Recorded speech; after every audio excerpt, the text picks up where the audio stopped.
जय श्री राम दोस्तों। एक बार भगवान राम को उनके गुरु महर्षि वशिष्ठ ने ध्यान की महिमा बताते हुए कहा, राम, ध्यान ऐसी अनोखी चीज है कि यदि कोई सच्चे मन से किसी का ध्यान करे और वह ध्यान पूर्णता को प्राप्त हो जाए तो वह व्यक्ति उसी का रूप ले लेता है जिसका वह ध्यान कर रहा होता है। महर्षि वशिष्ठ ने श्री राम को ध्यान के बारे में एक कथा सुनाई। प्रजापति ब्रह्मा सृष्टि की रचना करते करते थक गए थे। हालांकि अभी सृष्टि का काम पूरा हो गया हो ऐसा नहीं था, बहुत कम बाकी था। सो ब्रह्मा जी ने एक पहर नींद ले लेने की सोची। ब्रह्मा सो गए। महाप्रलय की रात्रि का वह चौथा चरण था जब उनकी निद्रा टूटी। परमेश्वर को याद किया और एक बार फिर पूरे उत्साह से सृष्टि रचना की इच्छा से वह सैया से उठ खड़े हुए। भवन से बाहर आए तो उन्हें ऐसी बहुत सी चीजें दिखाई दे रही थी जिसे उन्होंने बनाया ही नहीं था। उन्हें लगा कि अब बनाने को क्या बाकी रह गया। सृष्टि रचना का शेष कार्य तो मेरे रचने से पहले ही पूरा हो ही चुका है। जो चीजें बनाने की सोच रखी थी वह किसी और ने कैसे रच दी। यह सब देखकर अचकचाए और अचरज से भरकर ब्रह्मा जी ने सूर्य भगवान से पूछा, यह कैसा अचरज है? संसार को रचने की, सृष्टि निर्माण की क्षमता तो केवल मुझे ही मिली है, फिर मेरे शयन काल में किसने कर दी ये रचनाएं? यह सृष्टि किसने रचकर तैयार कर दी?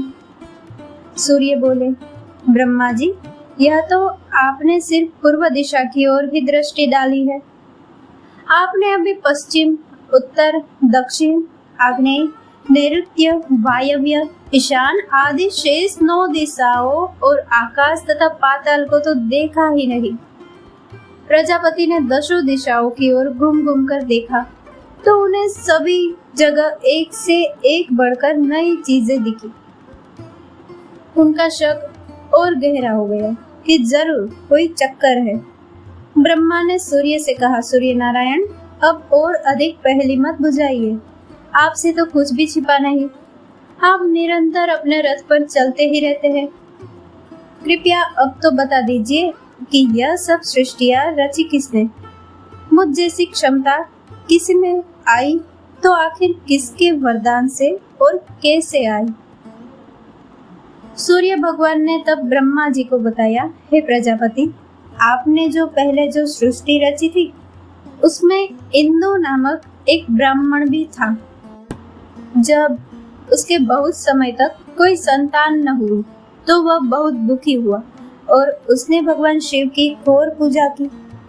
शिव जी प्रसन्न होकर बोले, तू एक संतान पाने के लिए इतनी कठिन तपस्या कर रहा है, मैं तुझे 10 बेटों का वरदान देता हूँ। यह कहकर भगवान शिव अंतर्ध्यान हो गए। समय पाकर इंदु के 10 पुत्र पैदा हुए। उनकी शिक्षा दीक्षा बस पूरी ही हुई थी कि एक दिन ब्राह्मण इंदु की मौत हो गई। पुत्रों ने सोचा, कोई ऐसा काम करना चाहिए जिससे हमारे पिता की कीर्ति अमर हो जाए। सब ने सोचा कि आज तक बस प्रजापति ने ही सृष्टि रची है, किसी मनुष्य ने सृष्टि नहीं रची। सो हम 10 को 10 ब्रह्म बनकर अपने पिता की याद में 10 सृष्टियों की रचना करनी चाहिए। यह कर सके तो पिता का नाम अमर हो जाएगा। ऐसा निर्णय करने के बाद वे 10 आपका ही ध्यान करने लगे। आपका ध्यान करते करते उनका ध्यान पूर्णता को प्राप्त हो गया।